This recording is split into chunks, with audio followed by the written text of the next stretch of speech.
자, 이제 223페이지 보시면 물권 법정주의가 나오죠. 185조입니다. 제가 읽어보면 물권은 법률 또는 간습법에 의한 외에는 임의로 창설하지 못한다. 이렇게 나와 있거든요. 일단 물권 법정주의라는 말은 제가 전 시간에도 말씀드렸다시피 쉽게 말하면 물권에 관한 사항은 법으로만 정할 수 있다는 주의가 뭐냐면 물권 법정주의인데, 방금 읽어본 조문에 따른다면 이 법은 결국 법률과 뭘 말하냐면 관습법을 의미하게 되거든요. 첫 번째 주의하실 점은 뭐냐면 이 법률은 국회에서 제정한 형식적 의미의 법률만을 말한다는 거 조심하셔야 돼요. 다시 말하면 대통령령으로는 물권에 관한 사항을 정할 수가 없어요. 장관령으로도 물권에 관한 사항을 정할 수가 없고요. 반드시 뭐죠? 국회에서 제정한 형식적 의미의 법률만으로 물권에 관한 사항을 정할 수가 있거든요. 여러분들 공부하시면서 좀 특이하다는 거 안 해보셨어요? 여러분들이 그 민법 외에는 시행령도 배우고 시행규칙도 배우죠. 그죠? 민법 시간에는 시행령, 시행규칙을 안 배워요. 왜 안 배우죠? 없었어요. 다시 말하면 대통령령으로는 물권에 관한 사항을 정할 수가 없으니까 시행령이 없는 거예요. 장관령으로도 물권에 관한 사항을 정할 수가 없으니까 시행규칙도 어떻게 해요? 없는 거다. 얼마나 다행이죠? 안 그래도 양이 많은데 뭐까지 있으면요? 시행령과 시행규칙까지 있으면 환장하겠죠. 그죠? 기억해 두시고. 그 다음에 관습법으로도 물권에 관한 사항을 정할 수가 있는데 여기서 좀 의문이 들어요. 아니 대통령령으로도 물권에 관한 사항을 정할 수가 없는데 관습으로? 관습법으로 물권에 관한 사항을 정할 수 있다고? 왜 이랬을까요?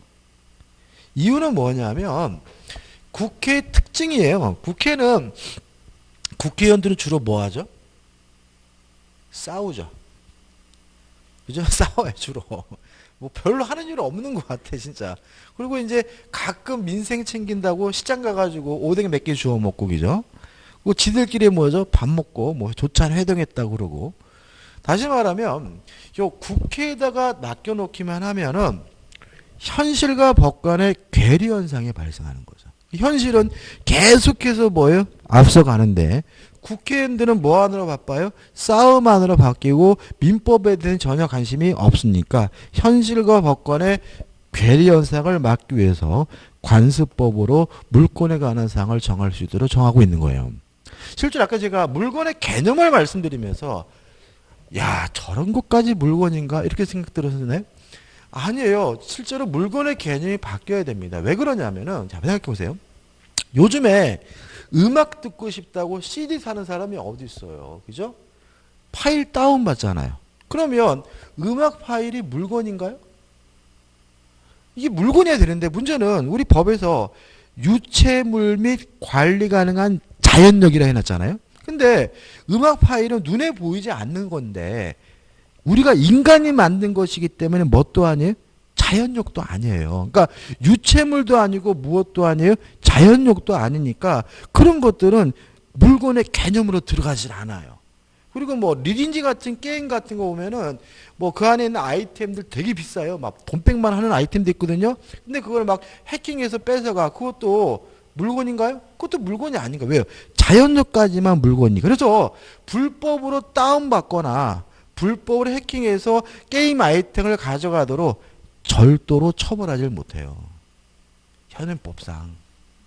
그래서 실제로는 지금 뭐냐면 국회의원들이 그만 싸우고 이게 민법에 있는 물건에 대한 개념 규정을 좀 뭘 해야 돼요? 개정을 해야 돼. 근데 전혀 개정을 안 해. 맨날 지들 뭐예요? 뭐 선거구 문제? 우리가 뭔 상관이야 그게. 이런 얘기 하면 안 되는데. 무슨 공수처? 우리가 상관없어. 우리는 그게 중요한 게 아니라 민법이라도 빨리 뭐 해주는 게 중요한 거예요? 개정해 주는 게 중요한 건데 별로 관심이 없다. 그래서 법은 미리 관습법으로도 물권에 관한 사항을 정할 수 있도록 뭐죠? 미리 예정하고 있다. 기억하시면 되고요. 그 다음에 정한다는 게 뭘 정하냐면 종류를 정해요. 그 말은 뭐냐면 종류가 강제돼요. 따라서 법률과 관습법 외에는 다른 방법으로는 새로운 종류의 물권을 만들 수가 없어요. 특히 계약으로는 물권의 종류를 새롭게 만들 수는 없는 거예요. 법률과 관습법으로만 새로운 종류의 물권을 만들 수 있고요. 또 내용도 강제가 돼요. 따라서 법률과 관습법이 정하고 있는 내용을 지켜야 되고요. 위반하게 되면 다 뭐가 되냐면 무효가 돼요. 그래서 아까 우리가 말씀드린 것처럼 이 물권 법정주의 때문에 물권법의 대부분의 규정은 위반하면 무효가 되는 뭐가 되는 거죠? 강행 규정으로서의 성질을 갖게 되는 거죠. 그래서 이제 일단 교재를 보시면 223페이지에 의의가 나오고 인정 근거가 나와요. 하단에 있는 양가로 2번은 연역적 의의니까 중요하지 않고 1번인데 이렇게 나와 있어요. 물권의 절대성과 배타성에 따른 공시 방법 이렇게 나와 있죠. 뭔 개소리죠 이거는? 물권법이 왜 인정해 주느냐 했더니 공시 방법이래요. 쉽게 말하면 등기 제도의 운영을 위해서 어쩔 수 없는 거예요. 자, 생각해 보세요. 지금 우리가 등기라는 게 있잖아요. 근데 만약에 물권을 계약으로 자유롭게 만들 수 있다면 물권의 종류가 수천 개라면 등기부에 그 내용을 다 뭐 할 방법은 없어요? 기재할 방법이 없는 거죠. 그렇지 않습니까? 통계청에 통계해보니까 2019년제 물권이 10,000개다. 그러면 그 10,000개를 등기부에다 어떻게 기재할 거예요? 그죠? 따라서 이 등기제도의 운영을 위해서 물권의 종류를 뭐 할 수밖에 없어요? 제한할 수밖에 없는데 그게 뭐가 되는 거죠? 물권 법정주의다. 따라서 쉽게 말하면 등기 운영을 위해서 종류를 제한할 수밖에 없다. 이렇게 이해하시면 되고요. 넘겨보시면 지금 제가 열심히 설명드린 법률의 의미, 법률과 관습법과의 관계는 보충적 관계에 큰 의미 없고요. 하단에 창설하지 못한다라는 말은 종류가 강제되고 내용이 강제가 된다. 그다음 우측에 면을 보시면 이러한 물권 법정주의를 위반하게 되면 무효가 된다고. 우측에 뭐죠? 핵심 판례 가지고 2017년도 판례가 나와요. 자, 이건 어떤 문제냐면 이런 겁니다. 판례가 재밌는데 소유권이라는 권리는 뭐냐면 물건을 사용할 수도 있고 수익할 수도 있고 처분할 수 있는 물건이 뭐죠? 소유권이잖아요. 그죠? 자, 지금 이게 어떤 관계냐면 요 갑과 을이 형제예요. 형제인데 요 형인 갑이 소유하고 있는 토지를 을이 뭐 하고 있었냐면 경작하고 있었어요. 근데 을이 갑한테 뭐라 그러냐면 형 있잖아, 이 땅 나한테 주면 안 돼? 어차피 내가 경작하고 내가 쓰는 거니까 나한테 줘. 그러니까 갑이 싫대요. 못 주겠다는 거, 징계 못 하겠다는 거죠. 그러면서 갑이 뭐라 그러냐면 네 말대로 내가 쓸모없는 땅이긴 한데 내가 너한테 네 형수 누님 때문에 줄 수는 없어. 그 대신 내가 영원히 그 땅을 사용 수익하진 않을게. 다시 말하면 내가 소유권을 너한테 증여하진 않지만 네가 그 땅 영원히 써. 내가 이 땅 영원히 사용 수익하지 않겠다라고 포기하겠다고 계약을 했어요. 이것이 유효냐 문제예요. 자, 만약에 이게 유효면요 새로운 물건이 만들어져요. 다시 말하면 소유권이긴 한데 뭐만 할 수 있느냐? 처분만 할 수 있는 물건이 나오잖아요. 근데 물건이라는 것은 법률과 관습법으로만 만들 수가 있고 당사자 간의 계약으로는 새로운 종류의 물건을 만들 수가 없으니까 이러한 특약은 이러한 계약은 무효라는 게 우리의 판례 입장입니다. 판례 한번 읽어볼까요? 우측의 중간입니다. 소유자가 소유권의 핵심적 권능에 속하는 사용 수익의 권능을 대세적으로 포기하는 것은 특별한 사정이 없는 한 허용되지 않는다.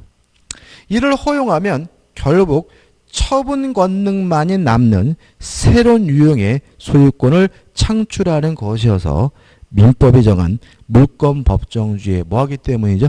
반하기 때문이다. 이게 2017년도니까 재작년이잖아요. 그죠? 올해 나올 줄 알았는데 올해는 안 나왔더라고요. 내년에는 나올 가능성이 높으니까 꼭 기억해 주시기 바랍니다. 그 다음 이제 뭐가 나오냐면 물권의 종류예요.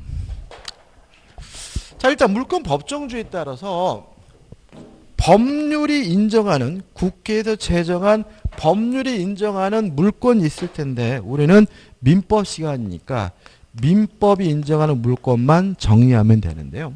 그림이 나와 있죠. 자, 우리 민법은요, 물권을 일단 둘로 나뉩니다. 점유권과 본권으로 나뉘어요.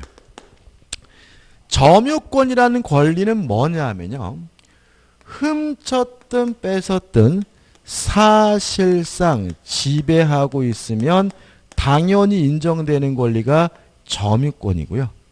이러한 사실상 지배를 정당화시켜주는 이유를 우리가 본권이라고 하고, 본권 중 가장 대표적인 것이 뭐냐면 소유권이에요. 이 관계가 은근히 좀 헷갈려 하시는데 이런 얘기입니다. 자, 보세요. 제가 이 안경을 쓰고 있잖아요. 그럼 저는 이 안경에 대해서 사실상 지배를 하고 있기 때문에 저에게 뭐가 있는 거죠? 점유권이 있는 거죠. 근데 제가 이 안경을 쓰고 있는 이유는 뭐냐면 돈 주고 샀어요. 정당화 시켜주는 이유인 본권은 뭐가 되는 거죠? 소유권이 되는 거예요. 근데 만약에 제가 이 안경을 훔쳤다라고 가정을 해볼게요. 훔쳤다라도 사실상 지배하고 있으니까 저에게 뭐가 있는 거죠? 점유권이 있는 거고요. 다만 훔쳤기 때문에 정당화 시켜준 이유인 뭐가요? 소유권이 없는 거예요. 그래서 이게 우리가 항상 점유권을 공부하면서 뭘 대입하는 순간 틀리는 거예요? 소유권을 절대로 대입하시면 안 돼요. 다시 말하면 소유권과 점유권은 별개의 권리인 거고요. 훔쳤든 뺏었든 돈 주고 샀든 사실상 지배하고 있으면 당연히 인정되는 권리가 뭐죠? 점유권이고, 이러한 사실상 지배를 정당화시켜주는 이유들을 본권, 소유권인 거고요. 따라서 훔쳤다면 점유권은 있지만 뭐는 없는 거예요? 소유권은 없는 거라는 거, 관계에 좀 주의하시기 바랍니다. 그 다음에 소유권은 뭐냐면 방금 말씀드린 것처럼 물건을 사용하고 수익하고 처분할 수 있는 권리예요. 요 세 가지를 다 할 수 있어야지만 소유권이에요. 아까 우리가 판례 봤잖아요. 세 가지를 다 하지 못한다면 그게 뭐가 아니에요? 소유권이 아닌데, 만약에 세 가지를 다 하지 못하고 제한적으로 몇 가지만 할 수 있다면 요거 우리가 제한물권이라고 하고요. 세 가지 중에 특히 사용하고 수익하고 두 가지만 할 수 있는 제한물권, 우리가 뭐라는 거죠? 용익물권이라고 하는 거고요. 세 가지 중에 제한적으로 처분만 할 수 있는 제한물권을 우리가 담보물권이라고 하는 거고요. 용익물권은 지상권, 지역권, 전세권 세 가지가 있고요. 전세권이 물권인 거죠. 담보물권은 유치권, 질권, 저당권 세 가지가 있어요. 그래서 실제로 물권법을 공부한다는 것은 요 점유권부터 시작을 해가지고 저당권까지 끝나면 물권법이 끝나게 되는데, 요 질권은 시험 범위가 아니기 때문에 빠진다. 그래서 질권은 시험 범위가 아니기 때문에 설명 안 드리기 때문에 오늘만 개념을 말씀드리면, 질권이 뭐냐를 생각할 때 가장 쉬운 방법은 전당포를 생각하시면 돼요.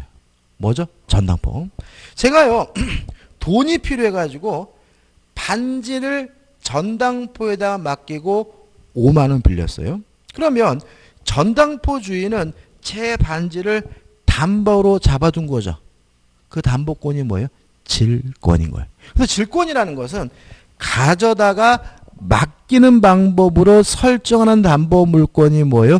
질권인데, 왜 시험 범위가 아니냐면 부동산을 갖다 맡길 수는 없잖아요. 그죠? 그래서 부동산 질권이라는 건 뭐 하잖아요?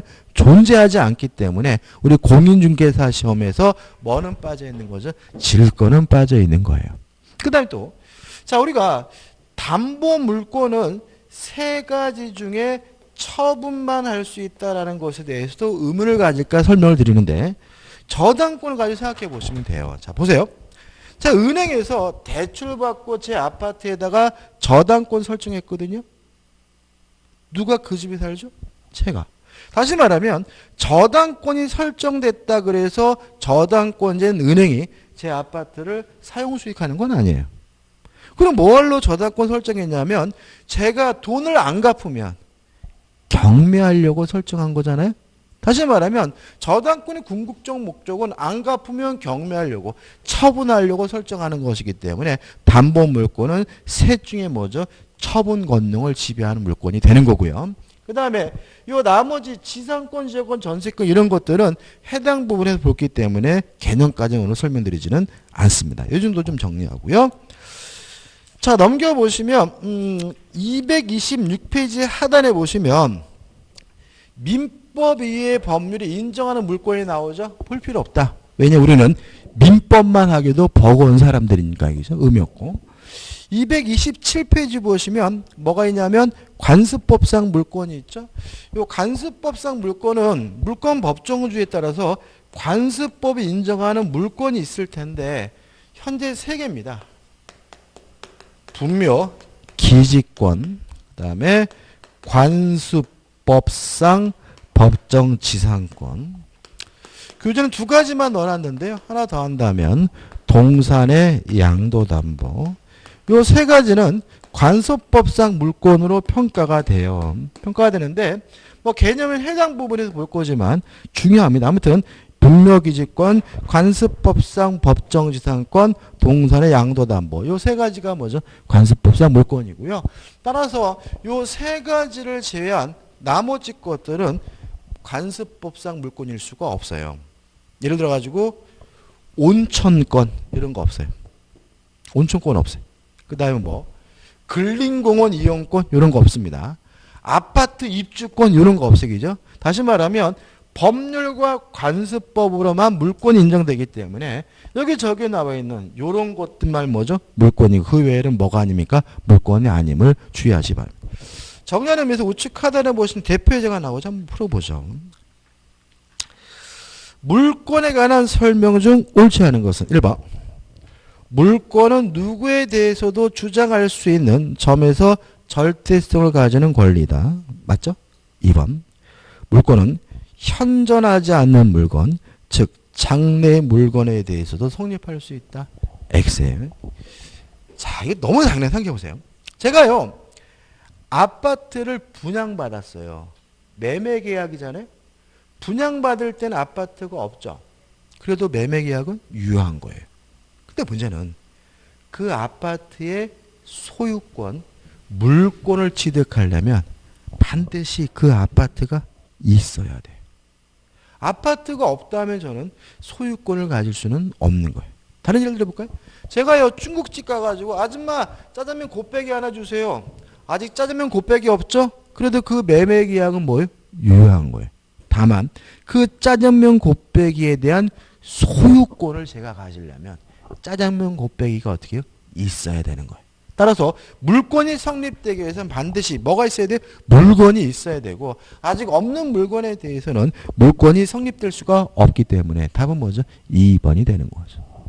3번 물권법의 법원인 법률은 형식적 의미의 법률을 의미하고 따라서 명령은 물권법의 법원이 되지 않는다. 맞는 질문이고요.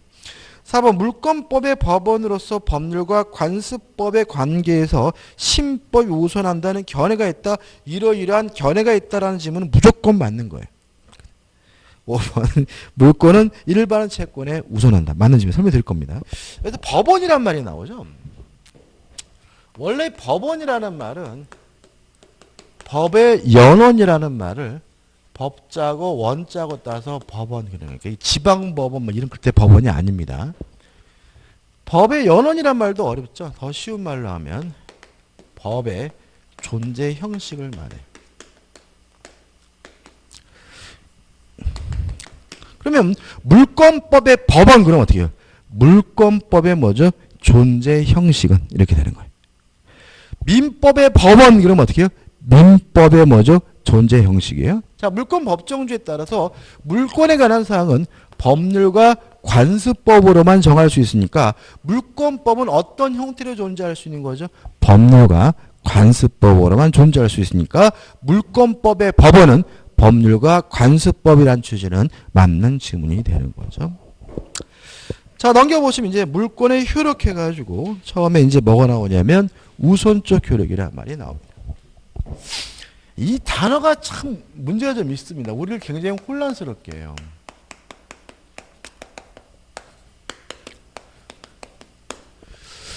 우선적 효력이라는 말이요. 무슨 말일까요? 보통 우리가 물권은 우선적 효력이 있다 그러고요. 채권은 우선적 효력이 없다 그러거든요. 그러면 물권이 채권에 대해서 항상 우선하고 채권은 열등하다는 의미일까요? 이게 아니라는 게 맹점이 있어요. 자, 한번 생각해 보세요. 을이 갑에게요 1억을 빌려주고 1억을 달라고 요구할 수 있는 채권이 있어요. 그리고 나서 나중에 병이 또다시 갑에게 1억을 빌려주고 1억을 받을 수 있는 채권이 있고, 그러나 나중에 정이 또다시 갑에게 1억을 빌려주고 1억을 달라고 요구할 수 있는 뭐가요? 채권이 있단 말이죠. 을병정이 순서대로 돈을 빌려줬을 때 누가 먼저 돈을 받죠? 을이 먼저 돈 빌려줬다고 해서 먼저 받는다는 보장이 있나요? 그거 없어요. 누가 돈을 제일 먼저 받아요? 예? 그건 이제 경매됐을 때, 나눠가실 때 문제고, 맞아요. 승질 두려운 인간이 제일 먼저 받아요. 그게 정답 아닙니까? 그죠? 다시 말하면, 요 갑의 입장에서 돈이 생기면 와이프가 와서 여보, 이 병 그지 같은 놈이 이거 완전 인간도 아니야. 제발 그놈부터 돈 줘. 그런 거 아닌가요? 그죠? 다시 말하면 채권은요. 먼저 돈을 빌려줬다 그래서 먼저 돈 받는다는 거는 아니에요. 따라서 셋 중에 승질 들어온 놈이 제일 먼저 받는다는 말은 셋 중에 먼저 받는 놈이 장땡이라고 하고요. 그걸 뭐라 그러냐면 선행주의라고 합니다. 선행주의. 다시 말하면 채권은 평등해요. 평등하기 때문에, 같기 때문에 어차피 누구든지 먼저 받는 사람이 뭐예요? 장땡인 거예요. 근데 이게 달라질 수 있어요. 우리 요 채권을 담보하기 위해서 저당권을 설정하고요. 병도 저당권 설정하고 정도 저당권을 설정했어요. 그죠? 이런 상태에서 만약에 경매가 되면 이제는 을이 받고 남는 게 있으면 병이 받고 남는 게 있으면 누가 받아요? 정이 받고잖아요. 그러면 요 저당권은 물권이니까 을의 입장에서는 우선한다는 말이 맞잖아요. 근데 정은요? 이 정이 가지고 있는 저당권도 물권인데 우선하기엔커녕 뺑 꼬랩이잖아요. 그죠?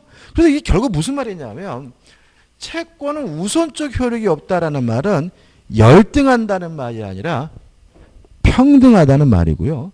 물권은 우선적 효력이 있다라는 말은 우선한다는 말이 아니라 우선할 수도 있고 열등할 수도 있고 순서가 있다는 말에 불과하다는 거예요.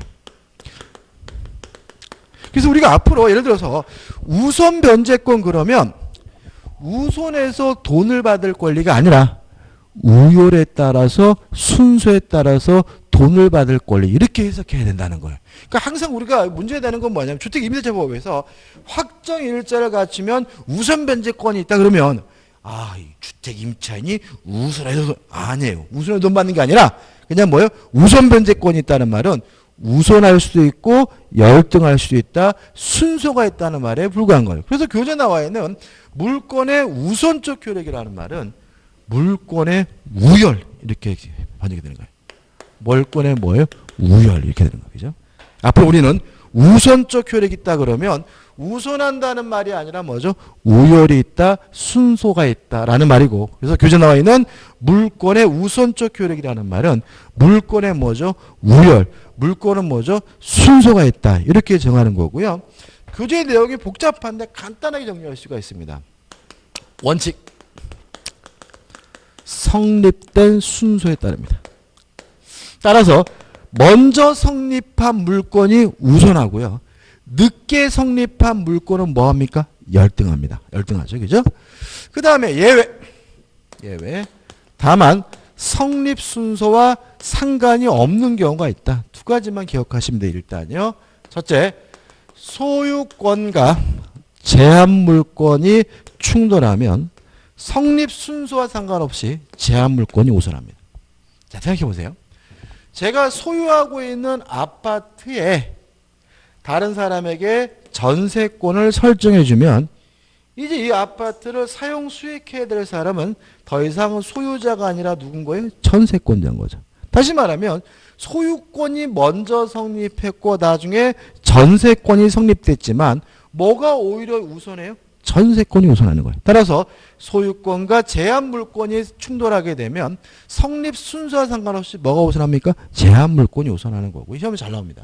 두 번째, 채권과 물건이 충돌하게 되면 물건은 우월이 있고 채권은 평등하기 때문에 원칙적으로 물건이 채권에 대해서 우선해요. 물론 예외도 있는데 예외는 오늘 안 할 겁니다. 이렇게만 정리하시면 되고, 우선적 규례라면 우선한다는 말이 아니라 우월이 있다, 순서가 있다는 말임을 주의하시기 바랍니다. 그 다음에 이제 오른쪽에 보시면 뭐가 나오냐면 물권적 청구권이 나와요. 할까 말까 고민인데, 왜냐하면 이 물권적 청구권이라는 말은 물건으로부터 발생하는 청구권인데 좀 까다로울 수가 있거든요. 까다로워서. 그런데 이게 중요하기 때문에 반복적으로 할 거기 때문에 너무 어렵게 생각하지 마시고 오늘은 기본 틀을 닦는다라고 생각하시면 될 것 같아요.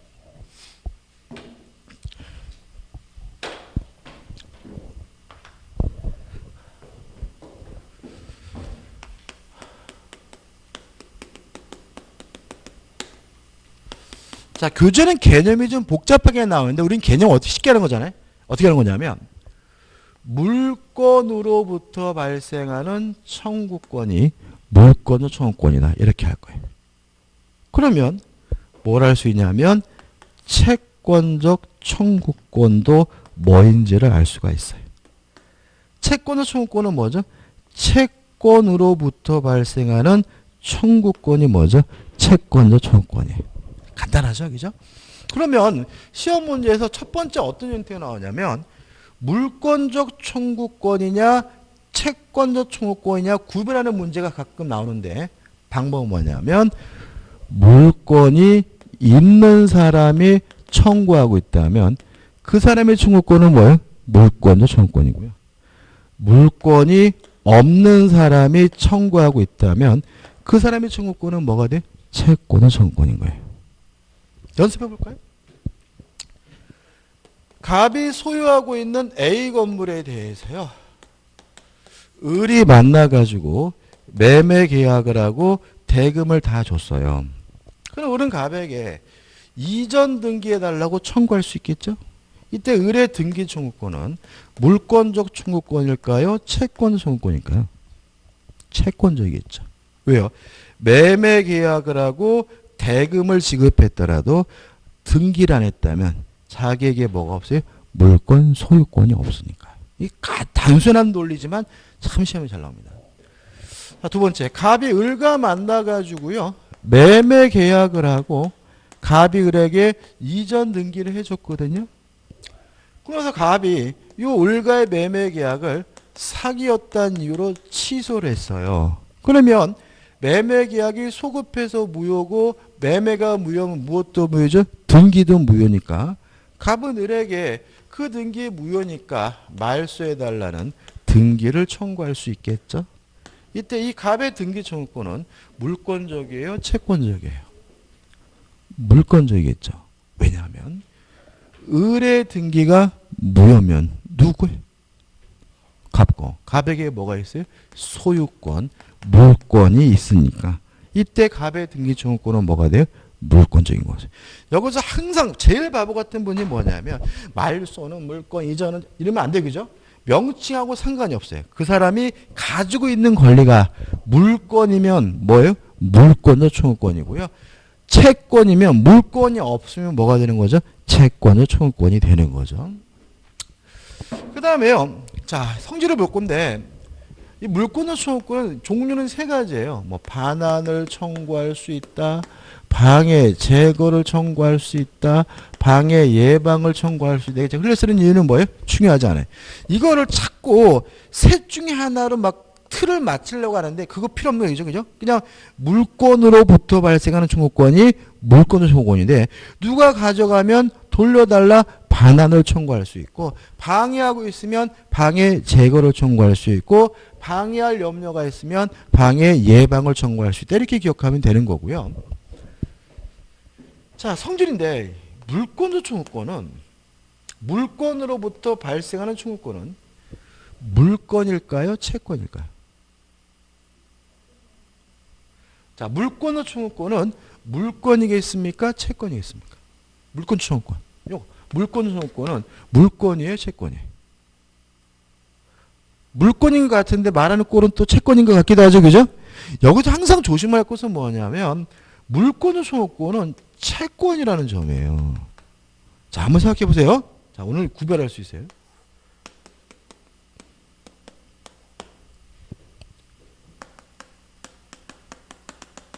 대인권이죠. 동의하시나요?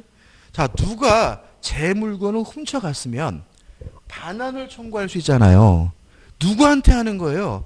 훔쳐간 놈한테 내놔 이러는 거지.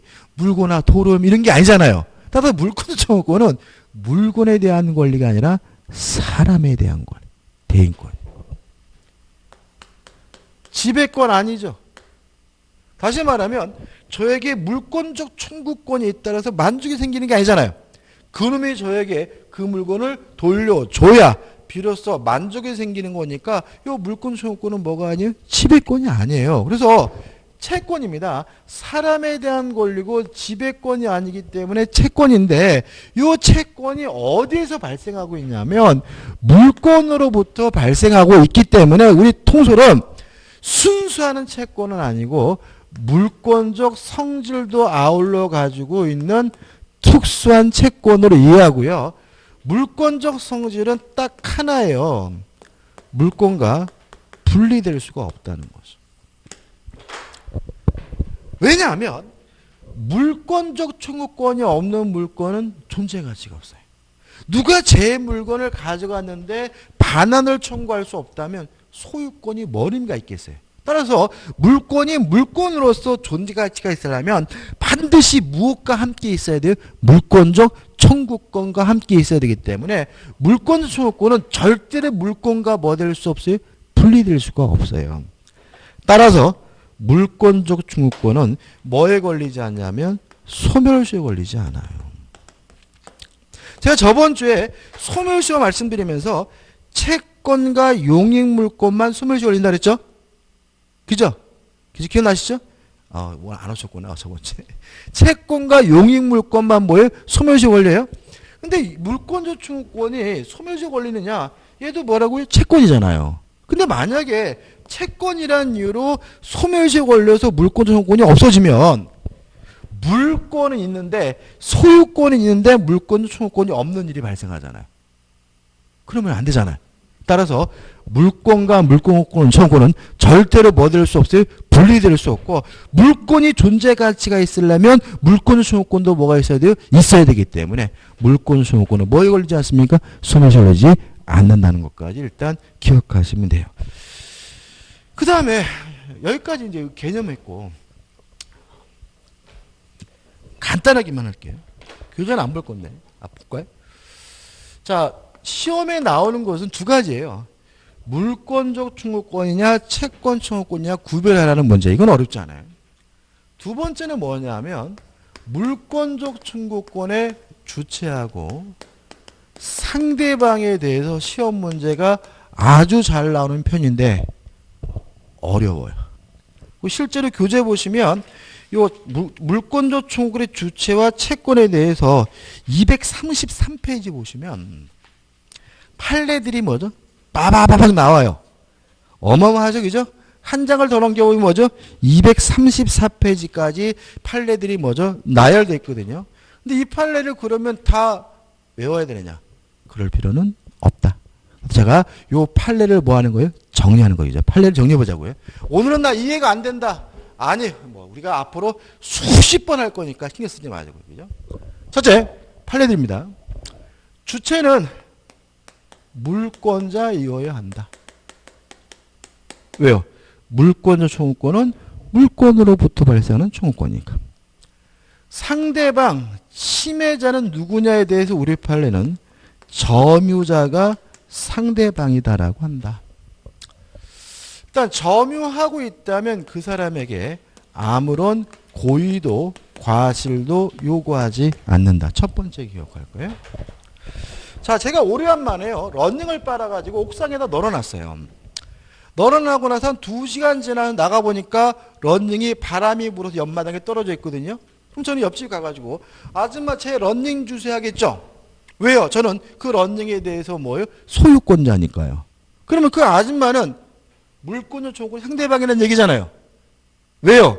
제 러닝을 뭐 하고 있어요? 점유하고 있으니까. 그 아줌마 아무 짓 안 했잖아요. 다시 말하면 고의도 과실도 필요가 없는 거죠. 다시 말하면 상대방은 내 물건을 점유하는 사람이라면 고의 과실은 뭐 하잖아요? 따지지 않습니다. 이해되시죠? 표정이 그러세요.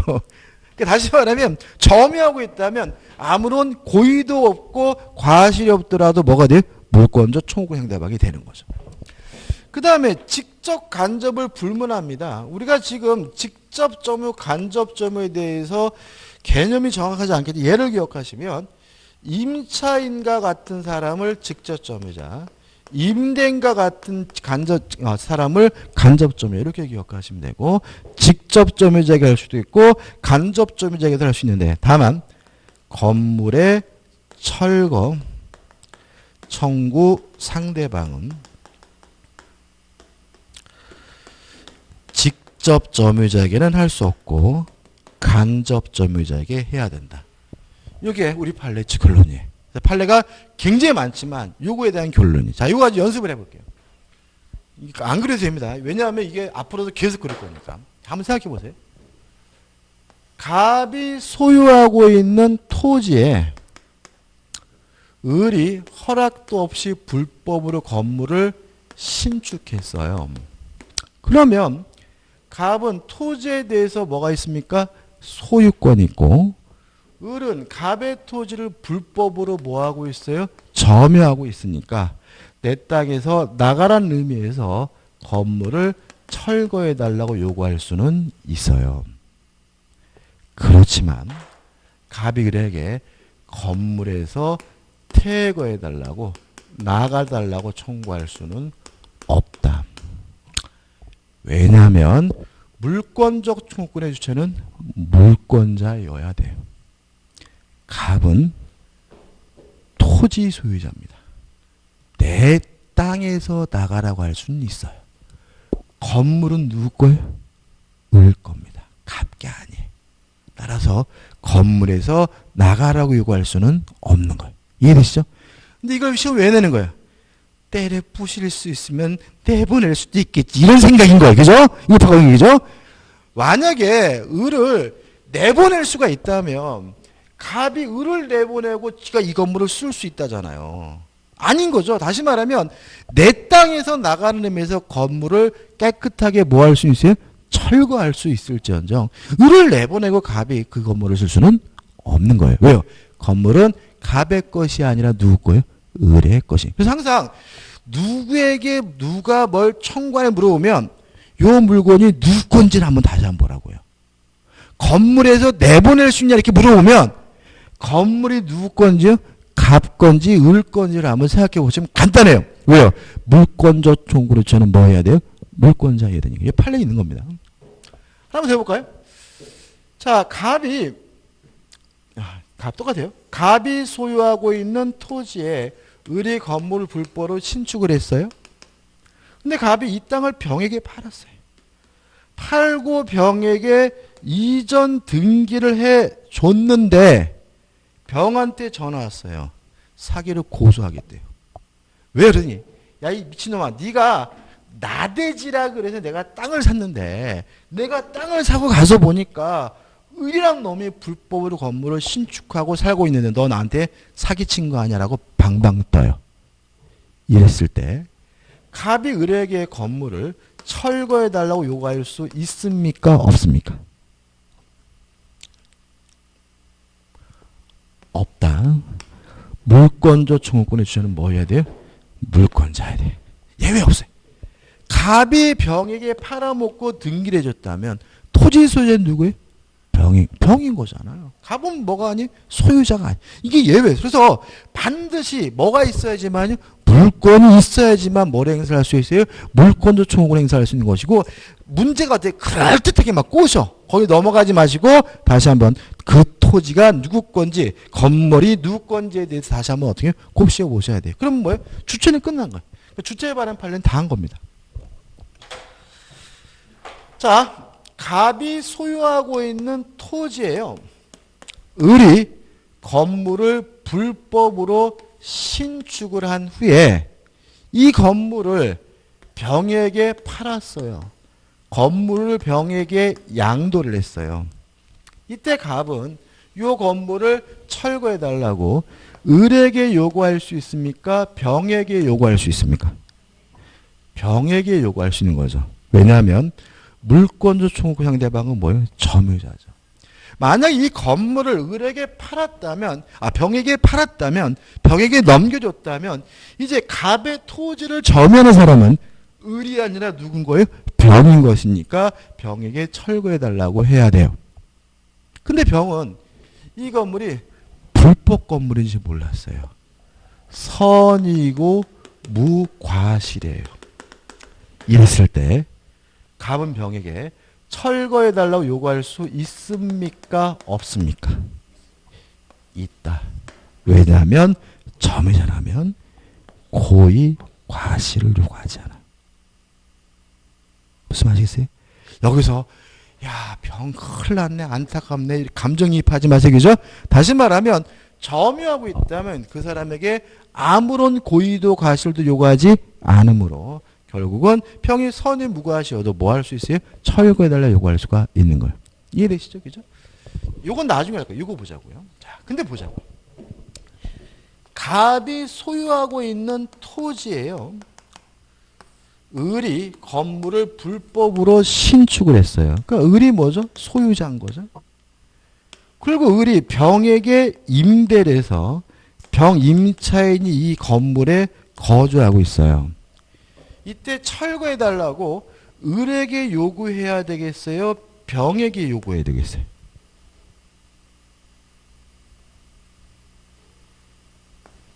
을에게 요구해야 되는 거죠. 쉽게 말하면 세입자는 건물을 철거해 줄 수가 없어요. 그죠? 임차인한테 가서 아저씨 땅 주인인데 건물 철거할 수 있어요? 그러면 병이 뭐라고 그랬어요? 이 미친놈아, 이거 내 건물도 아닌데 내가 어떻게 철거? 그러겠죠, 그죠? 따라서 건물의 철거는 간접점유자 소유자인 누구한테요? 임대인에게 하는 것이지 세입자에게 철거해달라고 요구할 수는 없어요. 근데 문제가 있어요. 여기서 문제가 생깁니다. 보세요. 지금 갑이 병에게 철거해달라고 요구할 수 없고 임대인이 을에게만 철거해달라고 요구할 수가 있잖아요. 그죠? 근데 얘도 이 건물을 철거를 못해요. 왜냐하면 얘가 이 건물을 철거하려고 하면 병이 을한테 뭐라 그러겠어요? 야 임마, 계약 기간이 지금 2년이나 남았어. 그죠? 다시 말하면 요 병을 내보내야 건물을 얘가 뭐 할 수 있어요? 철거할 수가 있는데 을은 병을 내보낼 방법이 없어요. 고소리 판례는 병에게 퇴거할 것을 청구할 수가 있다. 누가요?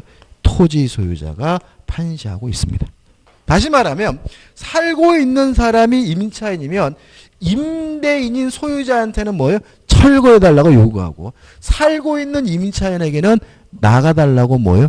요구할 수 있다는 것이 우리 판례 입장이에요. 이해되시죠? 그죠? 그래서 땅 주인은 임차인은 내쫓고 임대인에게 철거를 요구해서 건물을 철거해야 된다는 것이 우리 판례 입장입니다. 복잡하죠. 그죠? 근데 이것도 저하고 여러분하고 시험 볼 때까지 한 10번도 더 반복할 거예요.